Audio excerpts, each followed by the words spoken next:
ngo Melody nyine ahantu arengera bya danje urumva niyo yitwaza bwiza bakagukubitiramo umva ogera zose so ikintu ndiho nanjye natangiye mvuga ati abantu baze kunyumva neza njye nizerera muri Hasoman this guy bro uyu mutipe ni umuhasara nkuko babivugaga mu kanya nyine uvuga ati urareba umuntu yihiringa akagera kwishage ni ukuri biriya biboro Melody akora ubundi byakabaye bikorwa na Ben kugira ngo ibitekerezo bibe balanced kandi nzamura uyu muntu ariko ugerageze bro nta uko nawe uri kumvugiramo nawe nzamuye irunga ndakubaha nawe uri kumvugiramo kamanze nakiri undi muntu irunga ndakubaha urukumva ndagukunda ariko reka nkubwire ukuri buriya uje umenya ko Godfather ndakaza mutwe uje nyuma unyubahisha Godfather reka ndangize nicecekere wanuze kubwira we na irunga nawe umuha umwanya avuga opinion ye urumva uri ko nyumva Godfather so urumva rero ngiye cyunabwiraga abantu turi hano nyine like ibintu ngo byo guhanganisha mane tujye twemera this guy man arakoze pe urumva akwiye indabo ze Melody arakoze man yakoze ibintu nyine yabaye ahantu Medina de Ben batari bari man aduhereza umuziki urumva yego man iko kuri icyo kintu muka kirengagize man aduha za saa moya man atuma covid yacu igenda neza abantu barabyibuka ibyo bintu nitukabyirengagiza urumva aduha za saa moya urumva aduha za bado abantu ibintu babashaka kubyirengagiza nyine yatubereye ahantu abahanzi twakunze twebwe batari bari urumva kuko barabanzi twabakundishije amarangamutima yacu so rero najya kwita Munyakazi akavuga ati yarakoze ibintu byose yagezeho yarabikoreye man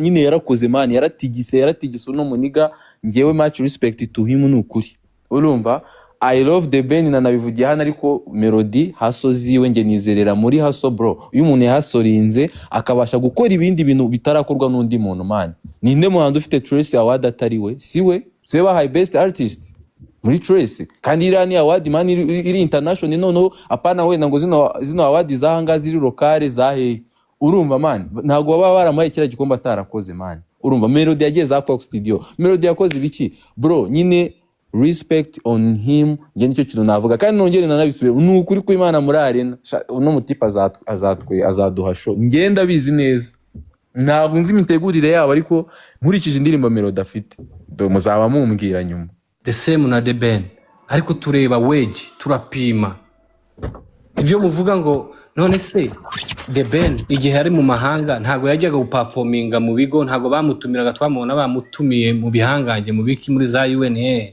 duha urugero uretse gato indirimbo imwe yaririmbye ya I Can See niyo uri kuvuga yagiye kuririmba mu bihangange iyo ni use ariko hari izindi yaririmbye tubwire izindi nyine twemeze ikindi Godfather no ahangaha irunga banaje guhangana nawe sibyo nanjye ndakubaha irunga wowe uvuge fact nta kibazo urumva ndakuvuge fact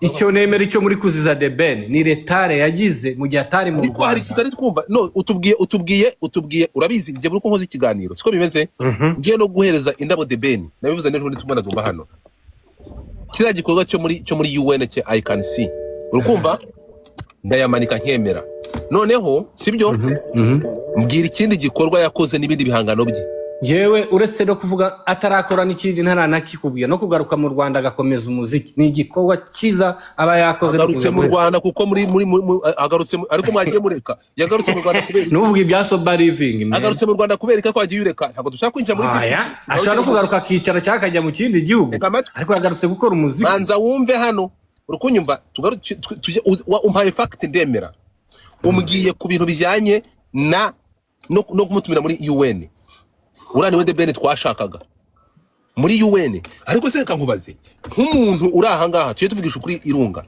nk'umuntu ufite accent nziza ngo yatangiye ngo kugira ngo Bruce Melody ngo nta cyongereza avuga mutangiye gukora body shaming ngo abyimbye n'uyu munsi akabyo mentality mugendera ni udutwiko tw'abahanzi gore reka twemere muri utwo dutwiko rero nizo tugenda nk'abafana uretse igikorwa nemera The Ben yakoze kuri international yakabaye yakora turi kumwe kandi bira yakoze uretse gato kira cyo kujya muri UN mu bitaramo nka biriya by'iserukiramucyo turi kumwe dufite umugabo nka ntuza nka Kaberuka Jarike, uyu nguyu yatumiwe muri UN birenze rimwe mu ndirimbo Serukiramucyo.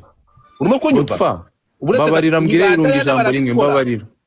Batetari n'ingibi barabikora. Uri kunyumva my brother? So rero nujya aho ngaho ihangane gatoya. Nujya aho ngaho karakantu The Ben yakoze, yagomba gukora ibintu nka biriya. Uba muri Amerika wararahageze washaka n'amakuru.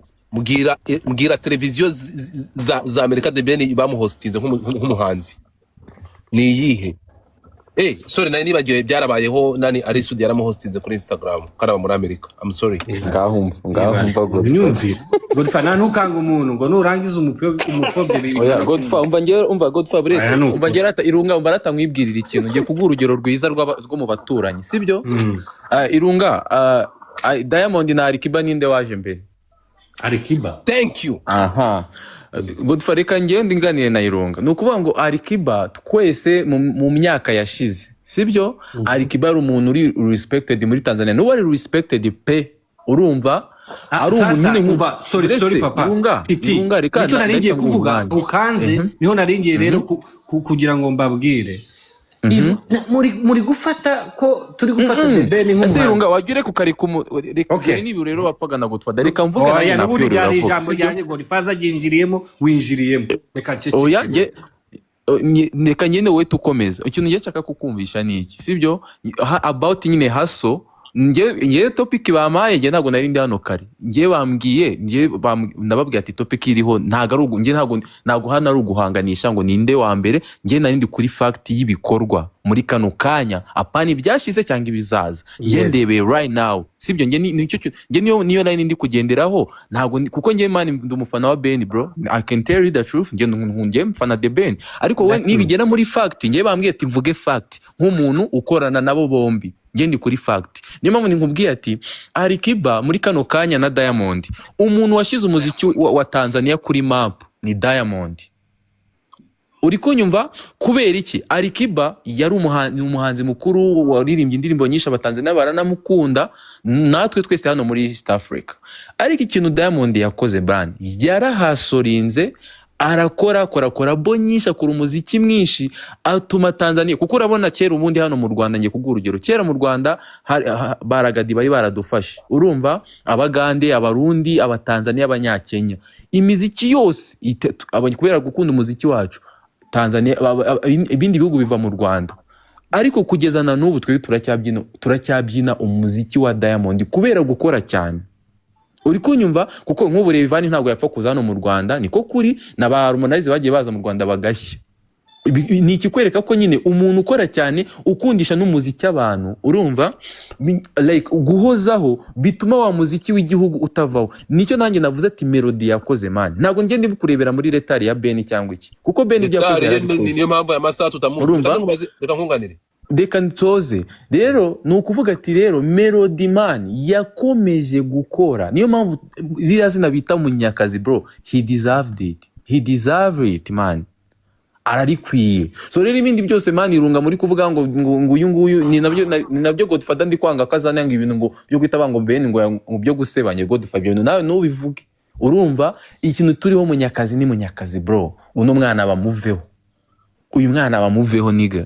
Urumva nge sindi ngo bya 001 ngo whatever ariko this guy umva nkubwire respect mu muziki wacu tujye twicara tumwubahe man. Reka nkubwire ikintu. This guy yatumye umuziki w'abanyarwanda tukomeza kuwumva niga. Muri Covid ushobora kureka nanjye nkavuga ijambo rimwe. Nshya nasoje rwose ivugire. Reka nkubwire waka kanya nkubwije ukuri kw'Imana. Nuko tuvuga ngo difaza kavuga turavugisha amaranga mutima. Nubundi nta kintu wavuga atarimo amaranga utayafite ntago waba uri umuntu. Habe niyo uri kuvuga fact na amaranga mutima. Usibye ko ntago yemera ka gukontorora cyane cyangwa se agira. Umva nkubwire aka kanya bavuze ngo umuntu wakoze muri uyu mwaka ufite ibi nibi. Yes, uyu mwana asigaye ku rugo wabivuze kare. Ariko nibivuze ko The Ben atari umuhanzi bro. The Ben ni umuhanzi ngiye mwita umuhanzi. Makanyaga si umuhanzi. Gitoko si umuhanzi. Uretse noneho n'abariho n'abapfuye bakomeza kuba abahanzi. Okay, reka nkubaze Godfather. None se abahanzi ntibarutanwa? Kankubaje. Ugiye kuko iraryoshye koko. Umva abahanzi ntibarutanwa. Ntago tubarankinga tukabaha amaranga. nsomera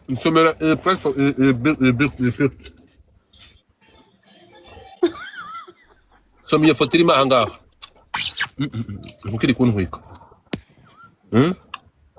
ibi ni bya Instagram, so ibisa nabyo turimo kubivugaho. Sawa nyine, soma hano. Bambabariye koko. Uretse gato. Reba hano. Instagram, tureba n'ibikorwa, nitujya no mu bikorwa, reba hano. Instagram Bruce Melody 1.8. Irunga nta mpamvu afite zifatika. Hano ndashe hasi. Uretse gato. YouTube channel we reba Irunga. Dore ibikorwa. Dore audience bro. Dore ibikorwa hano, dore ngibi. None sinenga ibintu ukubeshya, gendo ujya ku karubanda ubireba. Irunga ufite icyo ubwira abanyarwanda. Tugaruke gato yanyumva hano rero kavubaze. Fata The Ben umutiranye na Alikiba. Urukumva ufate Bruce Melody ugire Diamond. Ndaguhingero. Irunga ibaze aya masaha. Alikiba azaririmba tariki 31 Kigali mu gitaramo cya Kevin Kade. Dore ngibi. Ibaze ndashaka kukubwira. Umbwiza ukuri nawe nk'umuntu. Iyi flyer iramutse tuvugisha ukuri nawe nk'umuntu. Umunyamakuru w'umwuga. Iyi flyer yeba uyungu ari Diamond. Uzaririmba tariki 31 i Kigali hamwe muri na Kevin Kade mu n'abantu n'abahanzi turi kureba hano. Igitaramo cya ba The Ben cyo kutari kimwe bukeye hari umuntu ari kuzakibonekamo. Yaza kuba Bruce, yaza kuba ari The Ben, I mean ari Melody, ari Diamond uzaba uri kumwe na Kevin Kade ejo muri kuri 31. Impamvu nasubiye gukompara The Ben na Ntuza na Diamond. we yari kintu igiye kukubwira. Ni ukuvuga ngo aya masaha hari umuhanzi wo muri Tanzania ukoze iyi flyer. Turi kumwe? Ndakumva. 31 bakaba barabisimbuye. Hakaba hari umuhanzi umeze nka Kevin Kade afite igitaramo. Agategura abatanzania agashyiramo The Ben hano. Urimo kunyumva? Hanyuma hakaba hari undi muntu watumiye Bruce Melody. Hari undi muntu ufite imbaraga nkiza The Ben muri Tanzania. Neza bigereranye. Dufate The Ben ni Alikiba. Hanyuma Bruce Melody ni Diamond. Biroroshye cyane. Wabyumvishe? Ndimo kukumva, ariko reka nkubwire. None se uyu mwana yasigaye mu Rwanda. Niwe bari kumva mu matwi y'abanyarwanda harimo Bruce Melody, harimo turimbo tujye turyohere. Ariko icyo turi kuvuga umuhanzi w'umwuga. Yewe niho nashingiye. Umwuga ari gushingira kuri ibyo bintu. Umuhanzi w'umwuga bivuze iki? Njye ntabwo nsobanukiwe. Muhanzi w'umwuga. Ego bisobe. Icyo cyo singisobanura. Nkivuze nka Irunga, nkivuze nk'umunyamakuru. Bruce Melody, yes, yasigaye mu Rwanda. Nakubwiye ngo The Ben afite retare. Ikindi imirimo uri ya mwana yakoze ni nko kuvuga ngo tufatiye The Ben mu gihe cye tuzane mu gihe cya Bruce Melody. Uravuze ngo igihe cya The Ben cyararangiye. Umva nkubwire igihe cya The Ben mu gihe cyo byo buretse gato. Mu gihe cyo n'urahira The Ben nuko yakoze cyane kurusha Bruce Melody. No muri iki gihe nubwo Bruce Melody ari kumurusha kubera ko yasigaye mu Rwanda. Urakoze cyane urakoze kubivuze ko ari kumurusha. C'est tout. Thank you so much. Urabyemera? Ni nje nanjye nibyo nari ndo. Uvuze no sibyo turi kuvuga. Nje numvaga ari byo muriho nanjye. Ibyo ngibyo yavuze Irunga.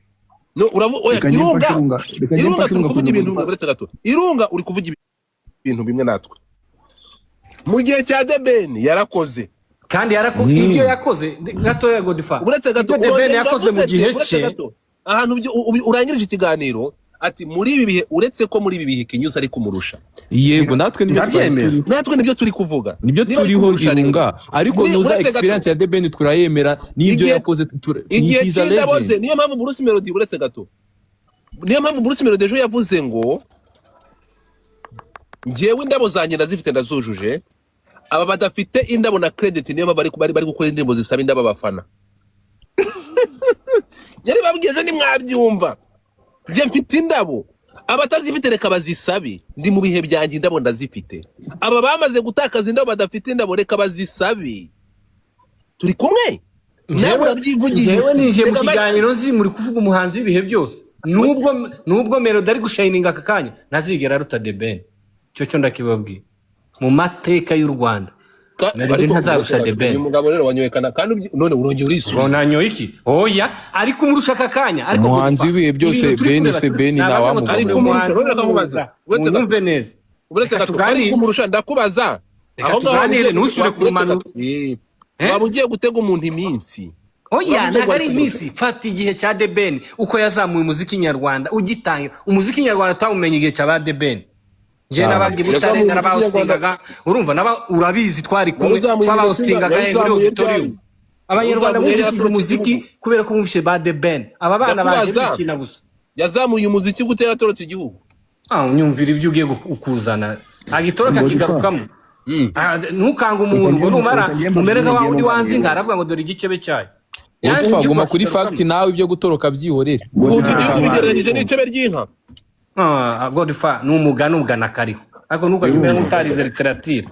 Godfa ibuka igihe cya ba The Ben ntitwari tuzi umuziki, twari tuzi indirimbo imwe inyoni yari idunze. Ariko ba The Ben baje igihugu cyose cyahindutse umuziki. Bro, icyo gihe twamenye. Ugiye kuvuga gutyo icyo baba tipe babatuye kugeza uyu munsi icyo ndi kuvuga uyu munsi ngaho nyine shimira The Ben nushimira niba ruko rero ugiye kubivuga shimira The Ben ntibagirwe Rafiki Shoga Style na Medina na King James na Medina na King James